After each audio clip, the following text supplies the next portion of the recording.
Dieu a tant aimé le monde qu'il a donné son Fils unique, afin que quiconque croit en lui ne périsse point, mais qu'il ait la vie éternelle.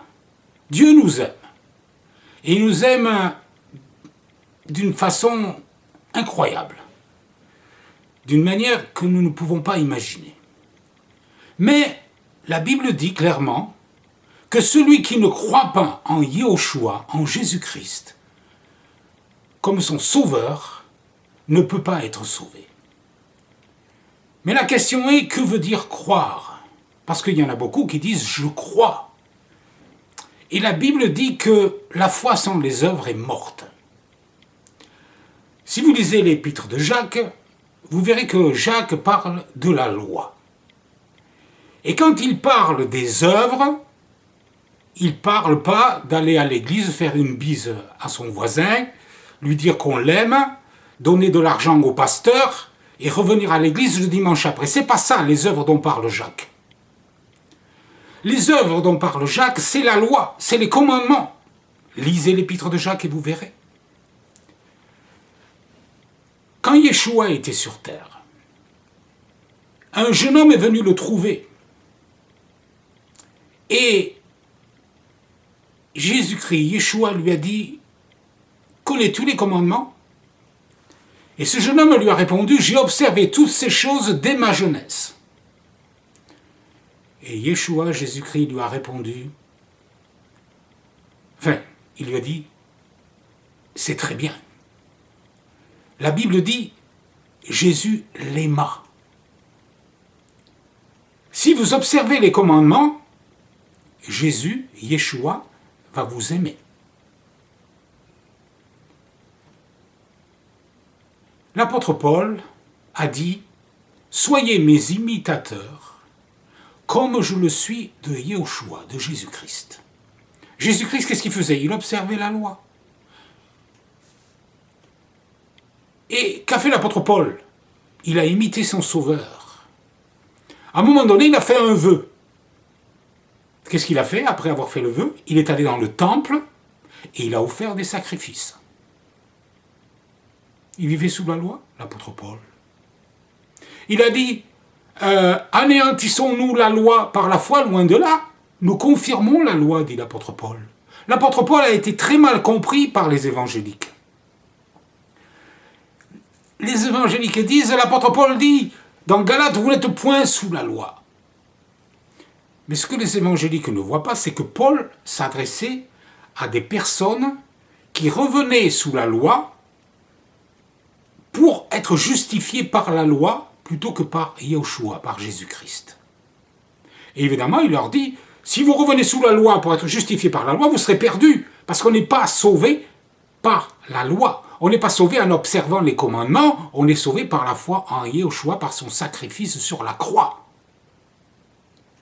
C'est à ces gens-là que Paul s'adresse. Et quand il dit « vous n'êtes point sous la loi », vous qui croyez en Jésus-Christ, et là il s'adresse à ceux qui croyaient ou qui croient, il leur dit « vous n'êtes point sous la loi », il est sous-entend sous la condamnation de la loi. Parce que Yeshua est mort pour vous, donc vous n'êtes pas condamnés.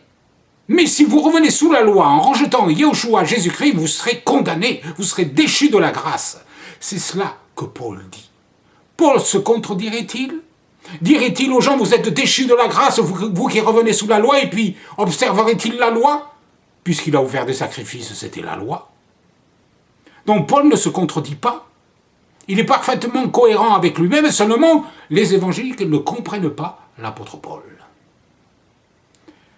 Et quand l'apôtre Paul parle des viandes sacrifiées aux idoles, et qu'il leur dit, vous pouvez manger de tout, parce que tout ce que Dieu a créé est bon, pourvu qu'on le prenne avec action de grâce. Évidemment, il parle à des gens qui comprennent ce qu'il dit. Il ne parle pas aux évangéliques et qui ne comprennent rien. Il parle à son époque à des gens qui comprennent ce qu'il dit. Tout ce que Dieu a créé est bon, sous-entendu parmi ce que Dieu a prescrit. Ça, c'est sous-entendu, évidemment. Il y a plein de sous-entendus dans l'apôtre Paul. Parce que si Paul disait tout ce que Dieu a créé est bon pour vous qu'on le prenne avec action de grâce, mais on ne peut pas le prendre à la lettre, parce que si on le prend à la lettre, on va manger n'importe quoi, parce que tout n'est pas bon. Il y a du poison aussi dans ce que Dieu a créé. Parmi les poissons, par exemple, vous avez des poissons qui sont des poisons mortels. Les Chinois les font cuire, mais il faut savoir les faire cuire parce que si vous ne le faites pas bien cuire, vous mourrez. Alors moi je ne m'aventurerai pas à pêcher un tel poisson et à le manger en disant « Ah ben regardez ce que Paul a dit, il a dit que tout était bon, on pouvait tout manger. » Voilà. Donc après le sacrifice de Yahushua, tout est bon. Ben, alors on va chercher, je l'ai déjà dit plusieurs fois évidemment, des champignons vénéneux, écoutez, Yahushua est mort maintenant, tout est sanctifié par la parole et tout est bon. Ça c'est du mot à mot, c'est du littéralisme stupide. Donc arrêtez d'être des littéralistes stupides. Parce qu'il faut fouiller, il faut regarder à qui parle Paul. Qu'est-ce qu'il veut dire exactement? Vous n'êtes point sous la loi, c'est-à-dire sous la condamnation de la loi. Et c'est cohérent. Si vous acceptez Yahushua, Jésus-Christ, comme sauveur dans votre vie pour qu'il change votre vie et vous rende capable de vivre pour Dieu, vous n'êtes plus condamné par la loi. Donc vous n'êtes plus sous la loi. Mais ça ne veut pas dire qu'il ne faut pas observer la loi. Parce que la foi, qu'est-ce que c'est la foi? L'apôtre Jacques le dit bien, il dit « La foi sans les œuvres est morte ». Et de quelles œuvres parle-t-il? Lisez Jacques, vous verrez, il ne parle que de la loi. Hein? Que de la loi. Et les évangéliques ne citent pas beaucoup Jacques, ils préfèrent citer Paul, qui comprennent mal, de travers. Yeshua a dit, Jésus-Christ a dit, si vous m'aimez, gardez mes commandements. Quels sont ces commandements?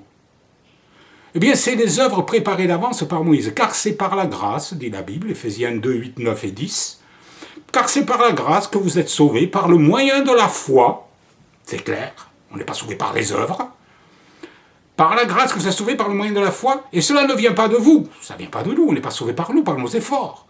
C'est le don de Dieu, c'est un cadeau que Dieu nous fait.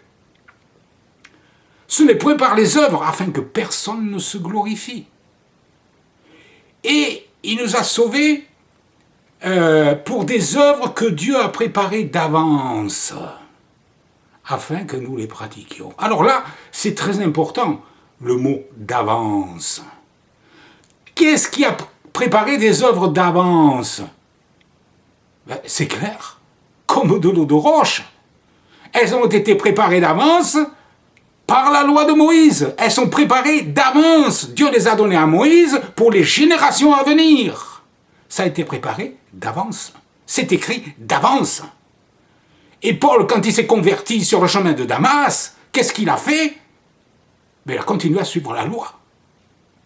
Et regardez, quand il est allé voir Ananias, qui lui a ouvert les yeux, que dit la Bible sur cet Ananias qui était juste aux yeux de Dieu et qui plaisait à Dieu et qui vivait sous la grâce, puisque c'était après la Pentecôte, n'est-ce pas? Hein? C'était la période de la grâce, enfin ce que vous appelez la période de la grâce, la période de la grâce a toujours existé, les gens ont été sauvés par grâce, tous. Eh bien Ananias, qu'est-ce qu'il est dit d'Ananias? Homme pieux, il n'y a pas marqué homme pieux selon la grâce, bien sûr il était homme pieux selon la grâce, évidemment, mais il y a marqué homme pieux selon, alors là les évangéliques ne vont pas aimer, selon la loi.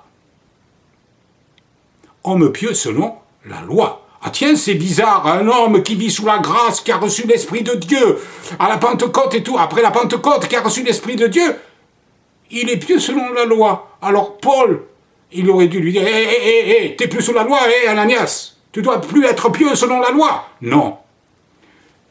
D'après la Bible, c'est une qualité. Homme pieux selon la loi. Est-ce que Yeshua peut dire que nous sommes des hommes et des femmes pieux selon la loi? Parce que la grâce sans les œuvres de la loi, c'est une grâce qui ne sert à rien. Ce n'est pas la grâce, ça. Je crois que c'est l'apôtre Pierre, hein, je ne veux pas me tromper, ou Jude ou Pierre, qui dit que, je crois que c'est Jude, qui change la grâce de Dieu en dissolution. Je suis sauvé par grâce et je fais ce que je veux. Je suis les fêtes païennes, que Dieu n'a jamais instituées. Je laisse tomber les fêtes que Dieu a instituées, qui me demandent de suivre et qui vont lui plaire, pour faire des fêtes païennes qui ont été transformées au cours des siècles, sur lesquelles on a greffé du christianisme et qui en fait étaient à l'origine l'adoration de faux dieux. Franchement, vous qui êtes évangélique, est-ce que vous voulez adorer un faux Dieu? Vous dites non, ça a changé. Mais attendez, qui a dit que ça avait changé? Vous, les évangéliques, pas Dieu. C'est vous qui dites que ça a changé. Cherchez-moi dans la parole de Dieu où les fêtes païennes ont été transformées en fêtes chrétiennes. Ça n'existe pas. Si vous voulez plaire à Dieu, d'abord le mot fête, en réalité, ça doit être traduit par rendez-vous. Dieu nous donne des rendez-vous.